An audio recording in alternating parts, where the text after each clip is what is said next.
16절에 보니까 원수된 것을 십자가로 원수된 것을 하나님과 화목케 하려고 원수된 것을 십자가로 소멸하시고 17절에 보니까 먼데 있는 너희에게 평안을 전하시고 먼데 있는 너희라는 것은 여기 이방인들을 말하고요.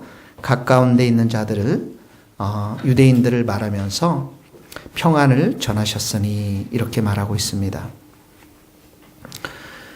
여러분 하나님 앞에서 우리가 신앙을 이렇게 갖고 살아가면서 가장 우리 인간들에게 있어서 시급한 것 가장 중요한 게 뭐라고 여러분 생각하십니까? 그것은 바로 평강입니다. 하나님과 우리가 평화롭게 지내는 것이에요. 성경에는 악인에게는 성경의 악인이라는 것은 하나님과 관계가 끊어진 사람들, 하나님으로 멀리 떨어져 있는 사람들을 말하죠. 그 사람들에게는 뭐가 없습니까?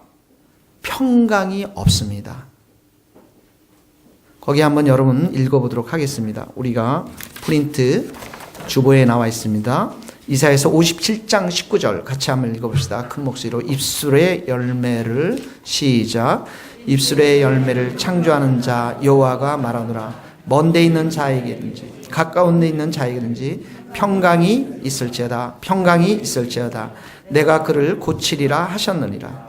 그러나 악인은 평온을 얻지 못하고 그 물이 진흙과 더러운 것을 늘 솟구쳐내는 요동하는 바다와 같으니라. 내 하나님의 말씀에 악인에게는 평강이 없다 하셨느니라. 악인은 평온함을 얻지 못하고요. 마치 이 솟구쳐 오르는 그 진흙덩이처럼 늘 더럽고요. 불안하고 염려가 많고 두려움이 많고 그래서 악인에게는 하나님께서 평강을 주시지 않았습니다.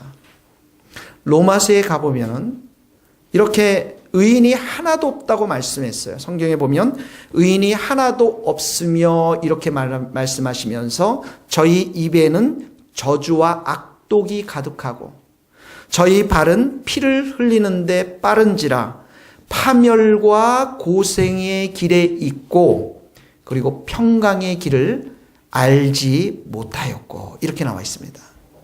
그러니까 악인들, 의인이 아닌 사람들의 특징은 뭐냐면 평강이 없는 것입니다.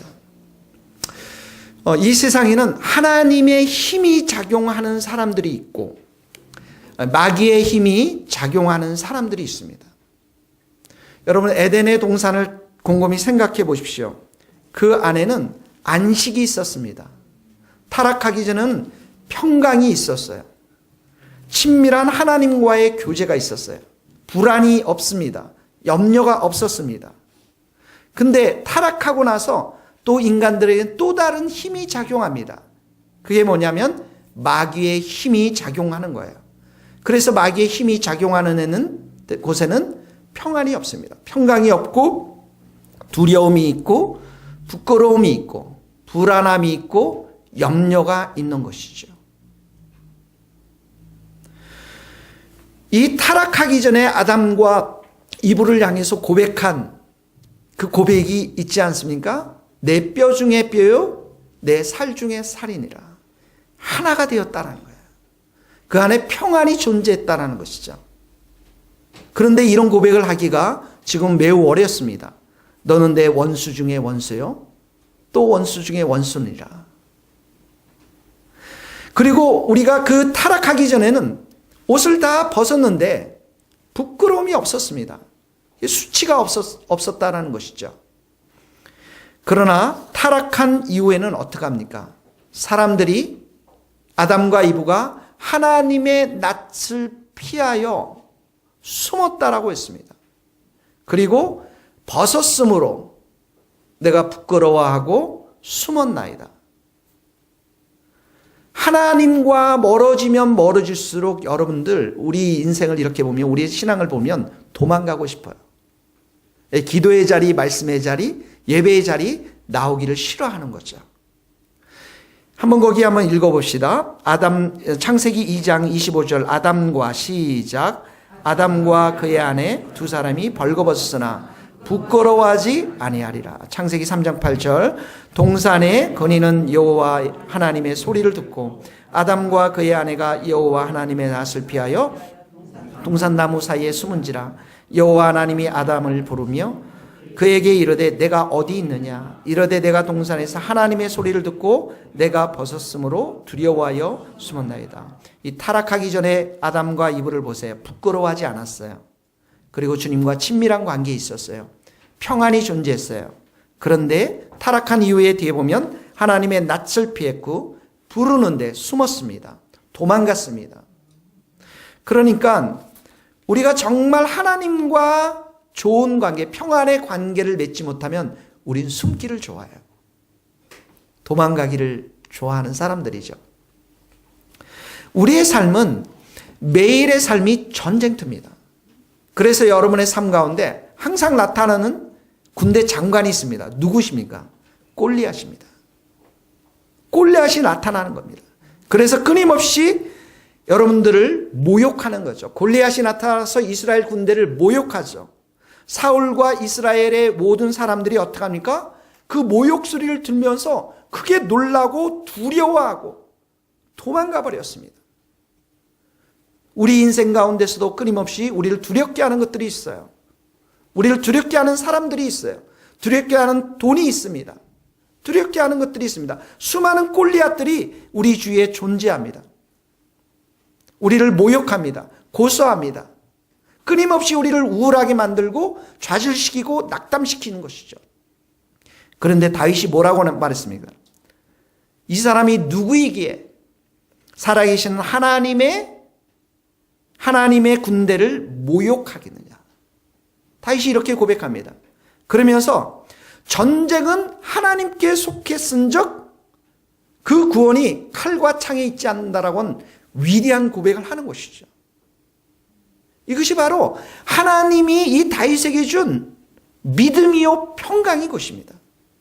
마귀에게 속해 있지 않을 때 우리는 이런 담대한 고백들을 하나님 앞에서 해낼 수가 있는 것이죠.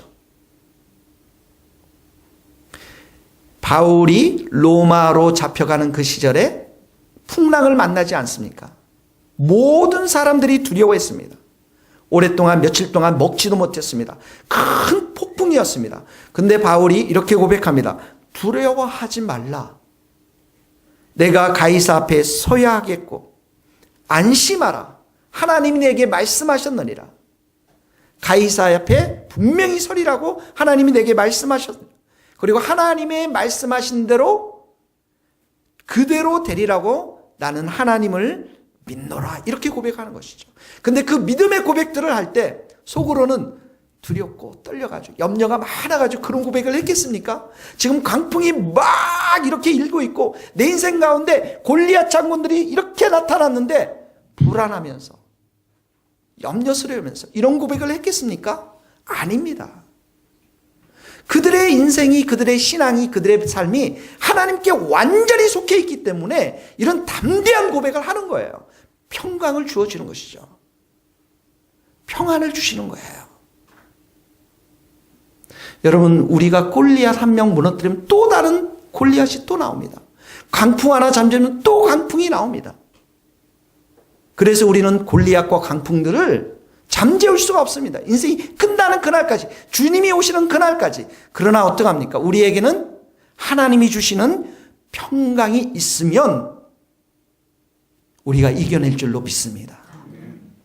하나님께 속한 자들에게 주신 하나님의 은혜의 선물인 것입니다. 신약에 와서는 우리를 무너뜨리는 이런 마귀의 세력도 있지만 성경에는 우리의 부패한 본성에 대해서 이야기하고 있습니다. 우리를 무너뜨리는 게 마귀의 세력이 있고요. 용서받은 부패한 본성. 우리는 부패한 본성이 있어요. 예. 그래서 우리 안에는 선을 행하기를 즐거워하는 것이 있죠. 정말 하나님을 섬기고자 하는 그런 기쁜 마음이 있어요. 그런데 어떡합니까? 내 안에는 또 죄의 법이 나를 사로잡습니다. 그래서 이 사망의 몸에서 우리는 늘 갈등을 하는 게 사실인 것이죠.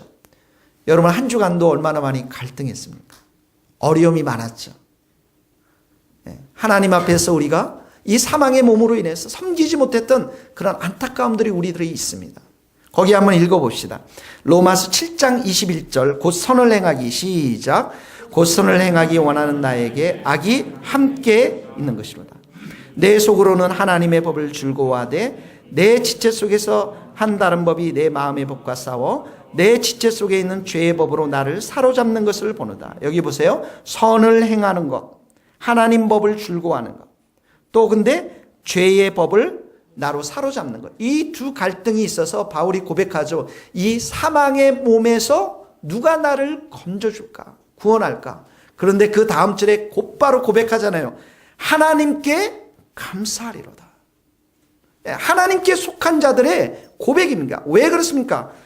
우리에게는 예수 그리스도께서 계시고 예수 안에 있는 자에게는 결코 정죄함이 없고 예수 안에 있는 생명의 성령의 법이 죄와 사망에서 우리를 해방했기 때문에 바울이 고백하는 거죠. 하나님께 감사하리로다.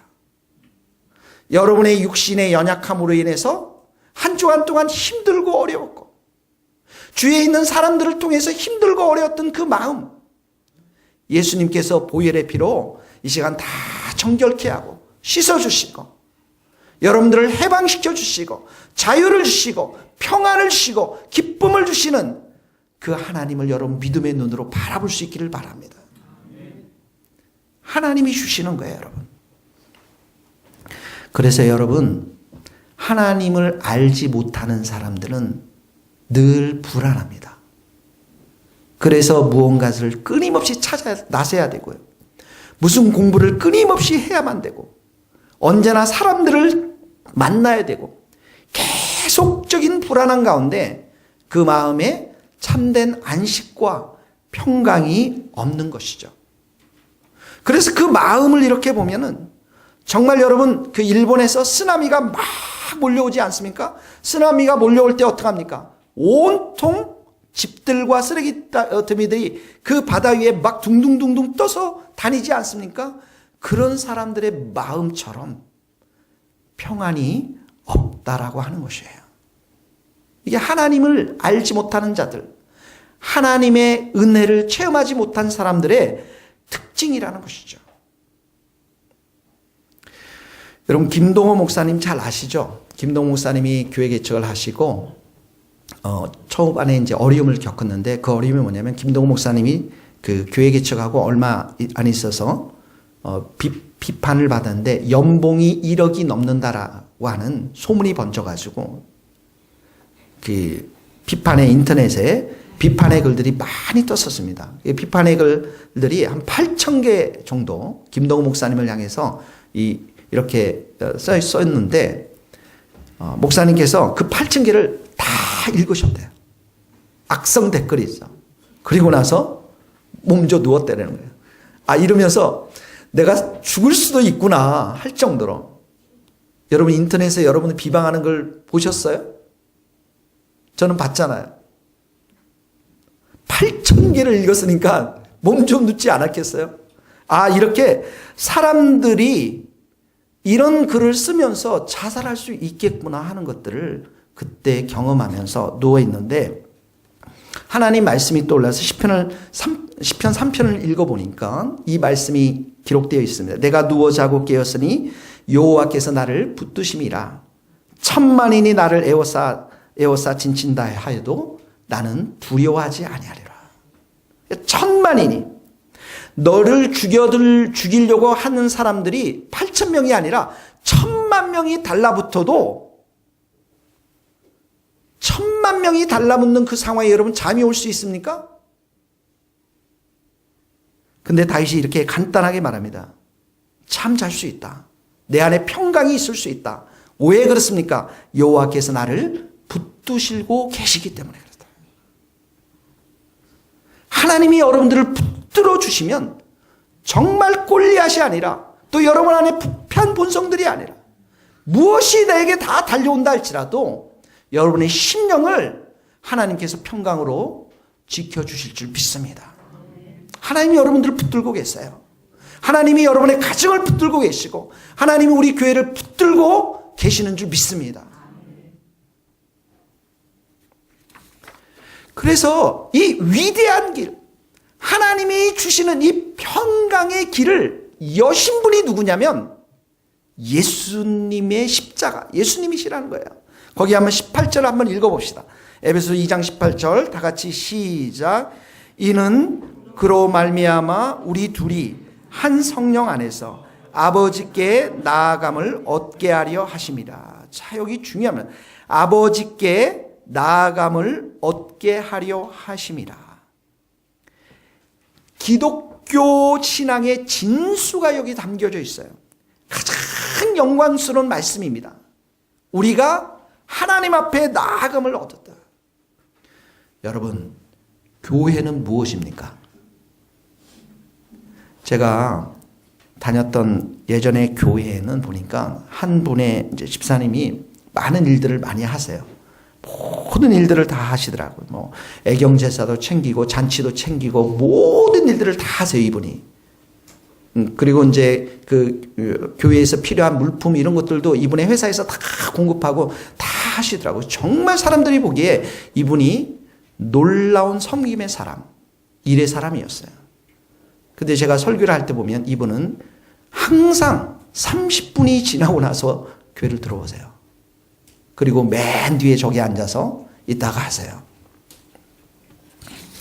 여러분, 교회라는 곳은 일 이전에 우리가 아버지께 나아감을 얻는 곳입니다. 기억하셔야 돼요. 이것이 기독교입니다. 하나님과 우리가 화목한 것, 그건 1차적인 목표지만 거기에 머무르지 않고 우리의 인생이 하나님 앞에 나아가는 인생이 되어야 한다는 거예요. 오늘 본문 다시 한번 보세요. 본문에 보면 이렇게 나와 있죠. 저로 말미암아 그로 말미암아 예수 그리스도를 통해서 말하는 것이에요. 그리고 여기에 보면은 우리 둘이라는 것은 유대인과 이방인들을 말합니다. 한 성령 안에 성령 하나님을 얘기하고 있어요. 아버지께는 성부 하나님을 말합니다. 여기 삼위일체의 교리가 다 있습니다. 성령 하나님은 구원에 있어서 우리가 구원받고 아버지께 나아가도록 모든 계획을 하시고 그 구원을 주도하신 분입니다. 성자 예수님은 어떡합니까? 이 땅에 친히 오셔서 십자가에 달려 돌아가심으로써 구원의 길을 여신 분이십니다. 성령 하나님은 어떤 분이십니까? 성령님께서는 이 땅에 오셔서 구원의 이 역사를 우리의 삶 가운데 적용시키시는 분입니다.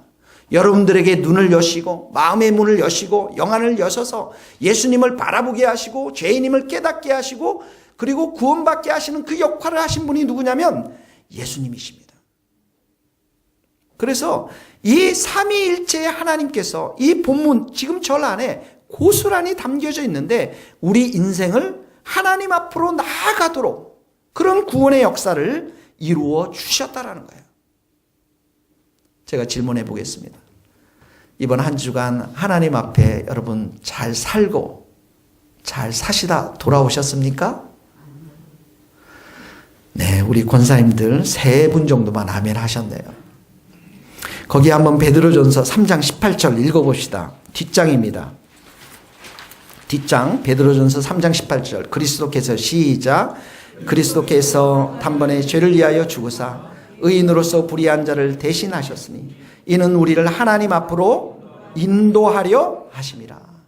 예, 여기도 똑같이 나오죠. 에베소 말씀입니다. 하나님 앞으로 인도하여 나가라. 여러분 구약에 보면은 하나님이 계신 곳이 어디에 있었어요? 성막안, 그것도 지성소에 계셨잖아요. 그 지성소에는 누가 들어갑니까? 대제사장만 들어가 있어요. 1년에 한 번 들어가는 곳이었어요. 너무나도 거룩하기 때문에 대제사장이 이스라엘 백성들의 전체 속죄를 위해서 제사를 드리다가 조금이라도 죄가 있으면 그 자리에서 죽게 되었습니다. 그런 거룩한 곳이었어요. 그런 빛만 계시는 그런 장소였어요. 그래서 하나님을 구약 시절 때 만난다는 것은 특별한 경험이었습니다. 모세가 하나님을 만났는데 이렇게 나왔어요. 모세가 하나님 배웠기를 두려워하여 얼굴을 가리매. 하나님께서 모세에게 이렇게 말합니다. 내가 내 얼굴을 보지 못하리니 나를 보고 살 자가 없음이니라. 얼마나 거룩하시고 얼마나 빛의 하나님이시기에 신지 하나님께서는 죄인들을 보면 그 자리에서, 그래서 하나님께서 하나님의 진노가 격발한다고 나오는데, 격발에는 총을 딱 쏘면 그대 총알이 쫙 나가는 것처럼 죄인을 향해서 하나님의 거룩한 분노는 그렇게 무서운 곳이었습니다. 이사야가 성전에서 하나님을 만났죠. 하나님을 보았죠. 그리고 즐거워했습니까? 기뻐했습니까? 아닙니다. 이사야가 이렇게 고백했습니다. 내가 화로다, 나 망하게 되었도다. 나는 입술이 부정한 사람이고 나는 입술이 부정한 그런 백성들 중에 거하면서 내가 만군의 여호와 하나님을 배웠습니다. 여러분, 하나님을 만난다는 것은 이렇게 죽음을 의미하는 거예요. 그런데 신약이 와서 지금 뭐라고 말씀하십니까? 우리를 하나님 앞으로 인도해 간다는 거예요. 우리가 하나님을 자유스럽게 만날 수 있도록, 우리가 하나님을 기뻐할 수 있도록, 여러분이 실패자이든 과거에 상처가 있든 좌절과 염려가 있든 무엇이 있든지 간에 하나님 앞으로 다 나갈 수 있도록, 정말 담대한 믿음과 확신을 가지고 아버지 앞에 나아갈 수 있도록 그 길을 예수님께서 여셨다라는 거예요. 거기 한번 읽어봅시다. 에베소 3장 12절 말씀입니다. 우리가 시작. 우리가 그 안에서 그를 믿음으로 말미암아 담대함과 확신을 가지고 하나님께 나아감을 얻느니라. 여러분, 담대한 믿음으로 하나님께 나아가십니까? 나의 행위로 나가는 게 아니에요. 내가 이번 주에 정말 전도 열심히 하고 내가 열심히 기도하고 내가 헌금도 많이 하고 그 행위로 나가는 게 아니라고요. 이미 예수님께서 그 길을 다 보혈의 피로 열어놓으셨어요. 은혜로 가는 그 길이 바로 아버지 앞의 길이라고요. 그래서 예수님의 피를 통해서 우리는 하나님 지성소에 그 새로운 길에 가게 됐는데, 그 길이 어떤 길이냐면 우리가 살 길이라는 곳이에요. 살 길. 히브리서 10장 19절 읽어봅시다. 그러므로 형제들아, 시작. 그러므로 형제들아, 우리가 예수의 피를 힘입어 성소에 들어갈 담력을 얻으나니 그 길은 우리를 위하여 휘장 가운데서 열어놓으신 새로운 살 길이요, 휘장은 곧 그의 육신이에요. 예수님의 피를 힘입어서 가죠. 새로운 무슨 길이라고요? 새로운 무슨 길이라고요? 살 길이라는 거예요. 여러분의 살 길이 세상에 있지 않아요.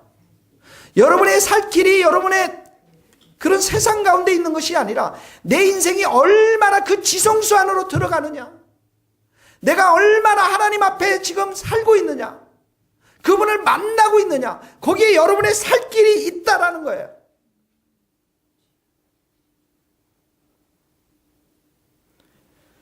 그래서 우리는 예수님의 피를 통해서 정말 성령의 충만한 은혜를 가지고 담대하게 그 하나님 앞에 그 존전에 나아가서 우리는 이 길만이 우리 인생이 살아나는 복된 길이라는 것입니다. 여러분, 오랫동안 과일을 맺지, 사과나무 열매를 맺지 못하는 오래된 사과나무에 어떤 농부가 8개의 못을 박았습니다. 8개의 대못을 받았어요. 큰 거 8개를 딱 박았더니 놀랍게 그 해에 빨간 사과나무에 사과가 주렁주렁 열렸어요.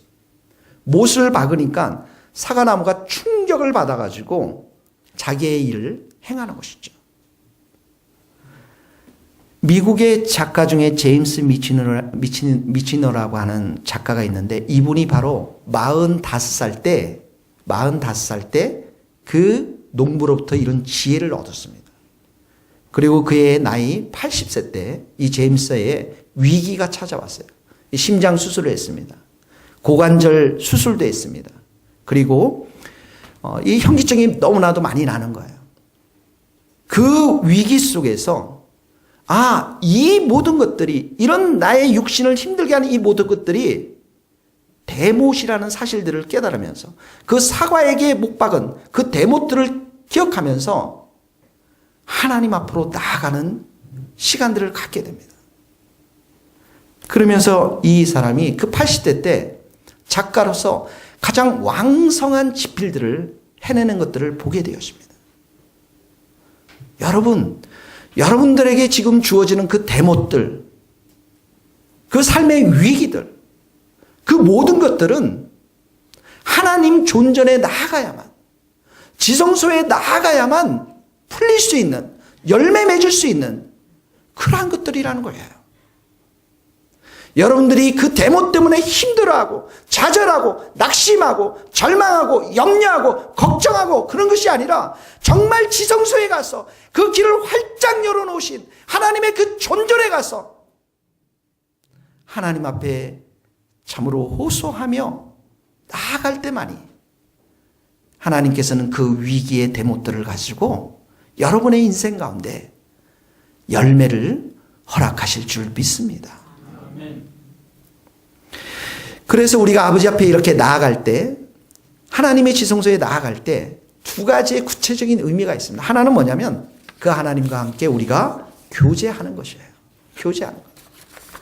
영생은 곧 유일하신 하나님과 그가 보내신 자 예수 그리스도를 아는 것이다. 영생이라는 것. 영원히 삶을 우리가 누리는 것. 구원받는 것. 이것은 뭐냐면 그리스도를 아는 것. 예수님을 점점점 예수님과 함께 교제하는 것을 말해요.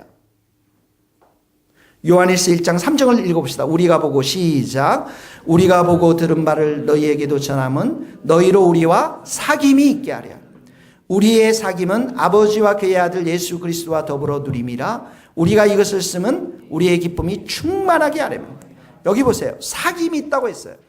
예수님과의 사귐이 있습니다. 하나님과의 사귐이 있어요. 교제가 있어요. 그러면 우리 안에 주어지는 게 무엇입니까? 기쁨이요 평안이라는 거예요. 하나님은 정말 선하신 하나님이십니다. 하나님은 여러분을 사랑하고 계세요. 내 환경이 어떠하든지 간에 사랑하고 계십니다. 제가 채은이한테 어제 물어봤습니다. 채은아, 너 하나님 살아계심을 아니? 하나님 살아계셔. 어떻게 아냐? 성경에 그렇게 써여 있어. 그래. 그러면 너 하나님 음성 들어봤니?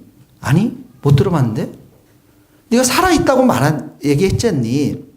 아빠가 지금 살아있으니까 내가 너한테 말하는 거 아니냐.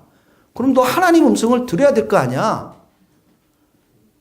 그 애가 눈이 동그래지더라고요. 여러분 하나님 음성 들으세요?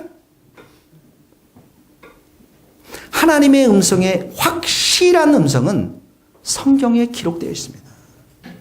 채은아, 네가 아침마다 이 큐티를 하면 이 말씀이 하나님의 음성인 거야. 사랑하는 성도 여러분, 매일 약을 드셔야 돼요. 구약과 신약을. 그래야 여러분 정상적인 사람이 될 수가 있는 거예요. 그래야 여러분들이 지금 삶 속에서 일어나는 많은 위기들이 하나님의 말씀 가운데 해석이 되어지고, 하나님의 말씀 가운데 위로가 되어지고, 하나님의 말씀 가운데 약속이 주어져서 소망을 갖게 되는 것입니다. 하나님 존전에 나가서 이렇게 우리는 교제를 합니다. 매일 큐티 말씀을 통해서 여러분 꼭 큐티 하시고 그리고 밴드로 말씀을 들으십시오. 정말 부탁입니다. 말씀 안에서 우리 성도가 하나가 돼야 됩니다. 성령 안에서 하나가 돼야 됩니다. 믿음 안에서 하나가 돼야 됩니다. 말씀 안에서 사랑 안에서 하나가 될 때 하나님이 이 교회를 사용하시는 거예요.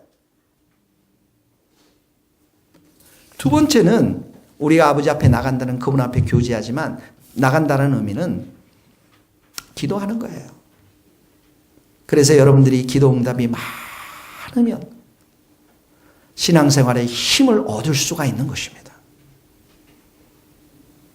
거기 한번 읽어봅시다. 빌립보서 4장 6절, 7절, 요한복음 14장 20절 같이 연달아서 읽겠습니다. 시작. 아무것도 염려하지 말고 다만 모든 일에 기도와 간구로 너희 구할 것을 감사함으로 하나님께 아뢰라. 그리하면 모든 지각에 뛰어난 하나님의 평강이 그리스도 예수 안에서 너희 마음과 생각을 지키시리라. 평안을 너희에게 끼치노니 곧 나의 평안을 너희에게 주노라. 내가 너희에게 주는 것은 세상이 주는 것과 같지 아니하리라. 너희는 마음에 근심하지도 말고 두려워하지도 말라. 아무것도 염려하지 말라. 하나님, 저 돈이 없어요. 하나님, 나 이런 못된 성품 가지고 또 문제가 있어요. 근데 하나님은 아무것도 염려하지 말라는 거예요. 아무것도 염려하지 말고 모든 일에, 하나에서 10가지 100가지 모든 일에 다만 네가 할 일은 기도밖에 없다는 거예요. 기도밖에. 그리고 감사함으로 아뢰라. 왜 감사함으로 아뢰? 하나님이 좋은 걸 주시기 때문에 그래요. 여러분들의 가장 베스트의 것을 주시려고 그래요. 여러분들의 삶을 그렇게 고생시켜서 막 힘들게 해서 골탕 먹이는 그런 하나님이 아니시라고요. 좋은 것을 주시기 때문에 우리의 기도가 감사함으로 넘쳐야 된다는 거죠. 그렇게 되면 하나님은 우리의 평강의 하나님께서 우리의 마음의 생각을 지키십니다. 근심도 말고 두려워하지 말라. 하나님 예수님이 주시는 마음은 우리 가운데 평안인 것입니다. 그래서 우리는 그 기도를 통해서 하나님 앞에 은혜를 달라고 많이 여러분 구해야 됩니다. 하나님 내게 은혜를 주십시오. 말씀을 들을 수 있는 은혜를 주십시오. 기도할 수 있는 기쁨의 은혜를 주십시오. 하나님 내 가정과 일터를 정말 하나님의 축복으로 충만하게 채울 수 있도록 내게 은혜를 주십시오.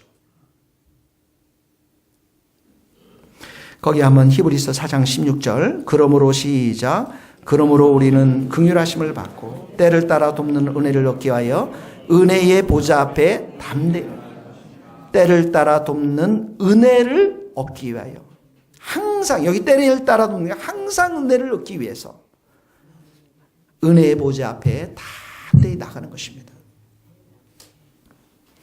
장애를 딛고 세계적인 수학자가 된 김인강 카이스트 교수님의 간증이 국민일보에 실렸습니다. 이분은 폐가 구멍이 나서 수술을 했고 신림동 반지하에 살면서 몇 개월 동안 외출을 하지 못했는데 가을이 문턱에 들어서자 몇 달이 지나고 나서 그 구멍 났던 폐가 정상으로 돌아왔습니다. 그런데 시간이 또 몇 달 지나고 나서 이번에는 오른쪽 폐에 똑같은 증상의 통증이 있기 시작했습니다. 의사 선생님은 지금 당장 수술하지 않으면 폐가 파열돼서 심장마비로 죽을 수도 있다고 경고를 했는데 그 경고 앞에서 이 교수님이 내가 하나님께 물어봐야 되겠습니다. 수술을 해야 되는지 말아야 되는지 하나님께 물어봐야 됩니다. 라고 고백하면서 한적한 산속의 기도원으로 가셨습니다. 그리고 한쪽 구석에서 기도하고 있는데 누군가 부르는 찬송 한 구절이 자기의 귓가를 때렸습니다. 내 모습 이대로 주 받으옵소서. 날 위해 돌아가신 주 날 받으옵소서. 그 찬송가를 듣는데 자기 자신이 얼마나 교만한 사람이었는지 하나님 앞에 자기의 얕은 지식으로 인해서 하나님을 얼마나 공격했는지 거기에 대해서 처절하게 회개하며 통에 자복하는 시간을 갖게 되는데 그 이후로 수술하지 않고 병이 깨끗하게 나음을 입는 은총을 경험하게 됩니다. 여러분, 우리에게 철분이 부족하면 쉽게 지칩니다. 여러분 머리털도 빠지고 숨도 차고 힘이 없습니다. 늘 피곤합니다. 이 철분 한 가지 여러분에게 부족하면 노화의 현상들이 급속히 일어납니다. 성도들의 삶이 피폐해지고 성도들의 삶이 어려워지는 것. 단 한 가지 이유입니다. 은혜를 공급받지 못하고 있기 때문에 그렇습니다.